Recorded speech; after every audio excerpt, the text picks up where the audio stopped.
नमस्कार दोस्तों। और आज के इस वीडियो में आपको बताएंगे एक लद्दाख और दिल्ली से जुड़ी हुई कहानी है। अगर आपने थ्री इडियट मूवी देखी हो तो आपको उसमें आमिर खान का किरदार याद होगा। और आमिर खान ने जिस इंसान के से इंस्पायर्ड होकर ये किरदार निभाया था उनका नाम सोनम वांगचुक है। थ्री इडियट के असली रैंचो सोनम वांगचुक, लेकिन इन दिनों सोनम वांगचुक लद्दाख से दिल्ली चलो पद यात्रा को लेकर चर्चा में है। लद्दाख से दिल्ली 130 लोगों के साथ चले 4 सूत्री मांगों को लेकर और 700 किलोमीटर लंबी पदयात्रा पूरी कर लिए। लेकिन दिल्ली घुसने से पहले ही उन्हें अरेस्ट कर लिया गया सिंघू बॉर्डर पर। 130 लोगों को भी हिरासत में ले लिया। सोनम वांगचुक ने इसका वीडियो भी जारी किया और इस बात की जानकारी खुद उन्होंने दी। पुलिस ने बताया कि बीएनएनएस जो है वो धारा 163 दिल्ली में लागू है, जो कि 5 अक्टूबर तक लागू रहेगी। इसमें 5 से ज्यादा लोग नहीं जा सकते। ये वही धारा है जिसे आप पहले धारा 144 के तौर पर जानते थे। हालांकि मार्च में हिस्सा लेने वाली महिलाओं को हिरासत में नहीं लिया गया। दिल्ली चलो पदयात्रा का आयोजन लेह एपिक्स बॉडी LAB द्वारा आयोजन किया गया था। कारगिल डेमोक्रेटिक अलायंस है, इन्होंने संयुक्त रूप से इस आंदोलन को चलाया है और ये चला रहे थे दोनों। हिरासत में लिए जाने के बाद सोनम वांगचुक ने सोशल मीडिया पर पोस्ट की और इस बात की जानकारी दी कि 150 पदयात्रियों को दिल्ली चलो सीमा पर जब दिल्ली पहुंचने से पहले 1000 से ज्यादा पुलिसकर्मी तैनात थे। 80 वर्ष से ज्यादा बुजुर्ग भी हैं। 80 वर्ष से कई लोग ऐसे हैं जो रिटायर्ड अफसर भी हैं। उन सबको हिरासत में ले लिया गया है। अब आगे क्या होगा ये उन्हें नहीं पता। दुनिया में के सबसे बड़े लोकतंत्र में हम बापू की समाधि की तरफ एक सबसे शांतिपूर्ण मार्च कर रहे थे, हे राम। ये सोनम वांगचुक ने पोस्ट करते हुए लिखा। सवाल ये उठता है कि आखिर वो क्यों विरोध प्रदर्शन कर रहे हैं, क्यों आ रहे थे।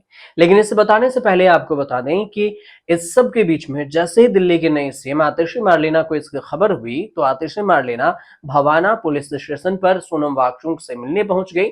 लेकिन पुलिस ने उन्हें मिलने नहीं दिया, रोक लिया। आतिशी ने इस पर कहा कि वह इसकी निंदा करती हैं। आतिशी ने सोशल मीडिया पर भी पोस्ट किया और इस पोस्ट में उन्होंने सोनम वांगचुक से मिलने पहुंचने की बात कही। आतिशी ने कहा कि क्या लद्दाख के लोकतांत्रिक हक मांगना गलत है? क्या वहां के लोगों को ऐसा नहीं मांगना चाहिए? इस पर राहुल गांधी ने, नेता प्रतिपक्ष जो हैं, उन्होंने लिखा कि सोनम वांगचुक और पर्यावरण संवैधानिक अधिकारों के लिए शांतिपूर्ण मार्च कर रहे सैकड़ों लद्दाखियों को हिरासत में लेना अस्वीकार है। लद्दाख के भविष्य के लिए खड़े होने वाले बुजुर्गों को दिल्ली के सीमा पर क्यों हिरासत में लिया गया? मोदी किसानों की तरह यह चक्रव्यूह भी टूटेगा और आपका अहंकार भी टूटेगा। आपको लद्दाख की आवाज सुननी होगी। ये राहुल गांधी का ट्वीट था। अखिलेश यादव ने भी ट्वीट किया। अब सवाल ये उठा सबसे पहले कि आखिर वो किन डिमांड को लेकर चले। उनके 4 डिमांड है। साल 2019 के बाद से लद्दाख को 6ठी अनुसूची में शामिल करने और राज्य का दर्जा दिए जाने की मांग है। पर्यावरण संरक्षण और रेमन मैग्सेसे पुरस्कार विजेता हैं सोनम वांगचुक और यही इस आंदोलन का नेतृत्व कर रहे हैं। उनका जो मांग है उसमें 4 मांगे हैं। सबसे पहला मांग ये है कि लद्दाख को पूर्ण राज्य का दर्जा दिया जाए। दूसरी मांग है कि संविधान की 6ठी अनुसूची में शामिल किया जाए। इससे क्या फायदा होगा आपको बताऊंगा। लद्दाख, तीसरी मांग जो है, लद्दाख के लिए एक लोक सेवा आयोग के साथ शीघ्र भर्ती का प्रक्रिया किया जाए और लेह और कारगिल जिले के लिए अलग अलग लोकसभा की सीटें घोषित की जाए। इससे पहले इसी साल मार्च में सोनम वांगचुक ने 21 दिन का अनशन भी रखा था और उसी अनशन को लेकर वो आगे लद्दाख की मांगों को आगे बढ़ा रहे थे।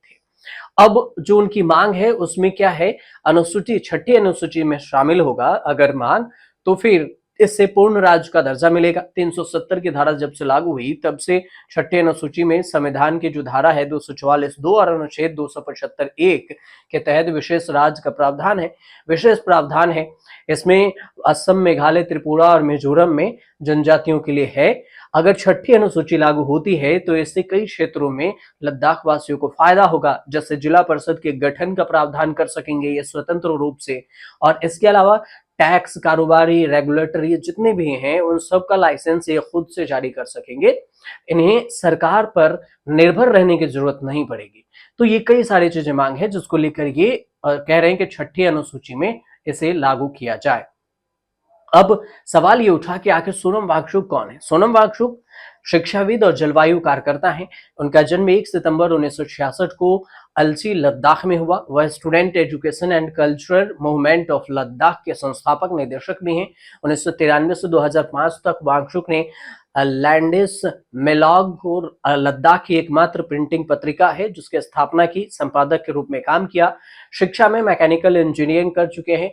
30 से अधिक वर्षों से वो शिक्षा सुधार में काम कर रहे हैं।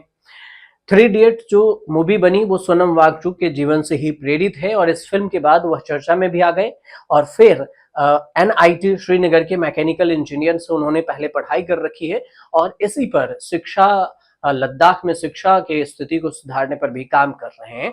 इन सभी चीज को लेकर, लेकिन अभी लद्दाख की मांगों को लेकर सोनम वांगचुक दिल्ली में है और वो अनिश्चितकालीन अनशन की बात अभी कर रहे हैं। अब देखना ये होगा कि जो सोनम वांगचुक की मांग है उस पर सरकार कहां तक जाती है और क्या कुछ आगे होता है।